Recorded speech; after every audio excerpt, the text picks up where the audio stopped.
I'm Roz. I'm going to introduce you to the phonics screening check and how to use it. Now we'll start by covering a bit of the background to this check. A number of countries, specifically New Zealand, Australia and the UK, have a phonics screening check. And the main check is designed to be used at the end of year 1. But some of those countries also have a progress check after 20 weeks of school. Now, the check is not meant as a formal test with a pass or fail. It's actually meant to identify which phonic patterns are known at each point. Now, the existing phonics checks in the UK, Australia and New Zealand are all paper-based. Each check is therefore administered and marked individually by a teacher. And although there is no official pass mark as such, obviously there are expected standards at each point, and the phonics checks are meant to identify students who need extra help. So let's look at the paper-based version first. Students are shown a booklet with a series of non-words, and these are presented as the names of friendly aliens. And students are asked to read out each name, and this is marked by the teacher, obviously on whether it's phonically correct. Non-words are used so that a student's decoding ability can be judged rather than their memory for known words. Now, the StepsWeb Phonics Check is on the same principle, but it is done and marked online. This means that a teacher can test the whole class together. Bear in mind, though, that we are by definition dealing with very young students, mainly 6-year-olds. So it is quite helpful to have a teacher aid available to help students remember instructions and stay on task. Now, unlike the paper-based checks, the StepsWeb check consists of 2 parts, each dealing with non-word alien names. Because we're by definition dealing with 6-year-olds, we'd actually recommend that the 2 parts are not done on the same day.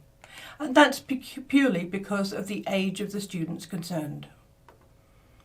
Now, one part checks encoding skills and the other part checks decoding skills.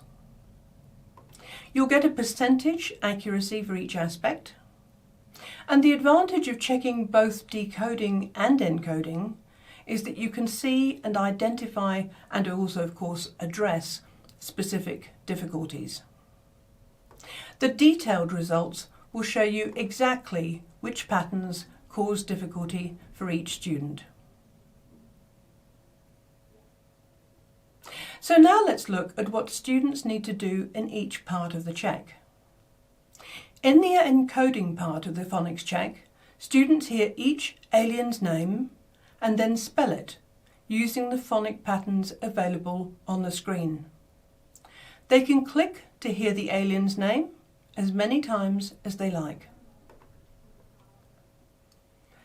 In the decoding part, students see the alien's name, and they will then hear 4 versions of the spoken name, and they have to choose the correct one, in other words, the one that matches the written word that they can see.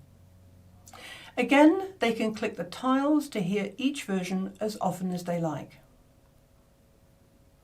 Now, for each part of the check, there is a practice check, which is done by the teacher and class together. Now, the practice check is particularly important for 2 reasons. Firstly, we're obviously dealing with 6-year-olds here, so they need to be confident about what they're expected to do. And secondly, of course, they won't have done this kind of test before. Now, the practice is accessed through your student simulator on your educator login. And remember, there's a module on using the student simulator earlier in this online course, if you need a reminder. Now, to do the practice check, your students need to be seated directly facing your presentation screen, without having a device in front of them. This is fine as a floor mat exercise, as you can see here. And when your students are ready, you'll access the practice test here on your simulator. Incidentally, the start buttons are only here to enable you to try the actual checks yourself in your own time. And that's something we'd recommend so that you understand what experiences your students will be going through. But of course, don't use these for demonstration to students, because this is the actual test. So coming back to that practice button, you'll see that we've highlighted the practice check for encoding. You just need to click that practice button to begin. Here we see the login screen for your educator login. We are going to have a look at the practice checks. So we go to Student Simulator, and here you can see the phonic check screen. We're going to have a go at the encoding practice. You're going to meet some aliens. They have some strange names. You are going to see if you can spell them. Click Start when you are ready. This is an alien.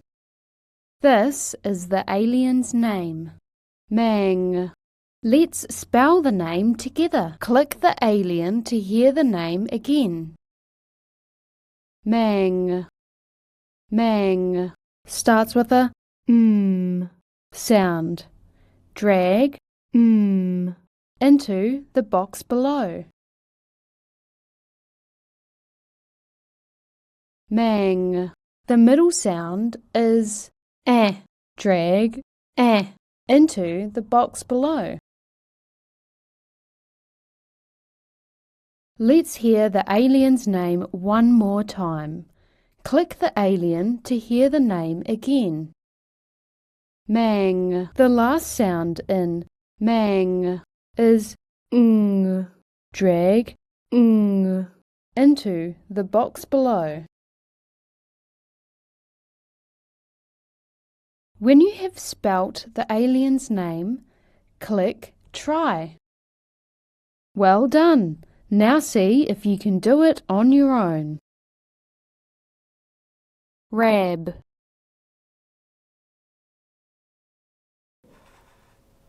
Now we'll take a look at the decoding part.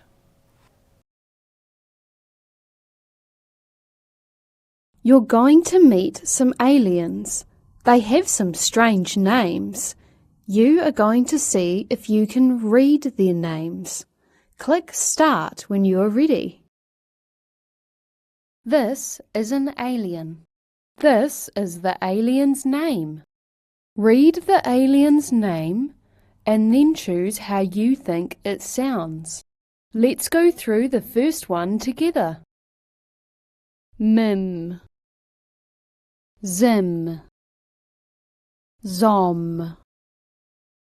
Zib. Now you click the buttons to hear the word again. Remember, you're looking for the word which sounds like the alien's name.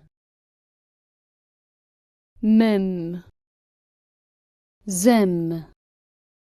Zom. Zib. This button sounds like the alien's name. Drag the button into the box below. Zim. When you are happy with your answer, click Try.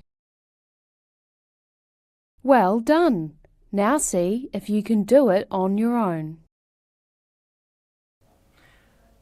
So as you can see here, there is a lot of explanation and demonstration so that students understand what they need to do.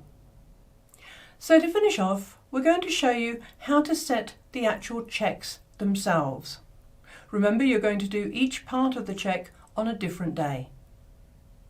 We're going to show you how to set the check for a student and then for a whole class. So we'll do the individual student first. We go to Manage Students and then we choose our student. We then go to Edit, Login Tests, and we set the part of the phonics check we've chosen to do that day. We then click Save. Next time your student logs in, they will automatically do that test. We're now going to show you how to do the same thing for a whole class. We go to Manage Classes and click on our class name and then login tests. We then click Assign Test and we get the whole range of tests which can be used. We're going to assign the encoding part of the phonics check. We then click Save. Next time any of those students log in, they will automatically do that test.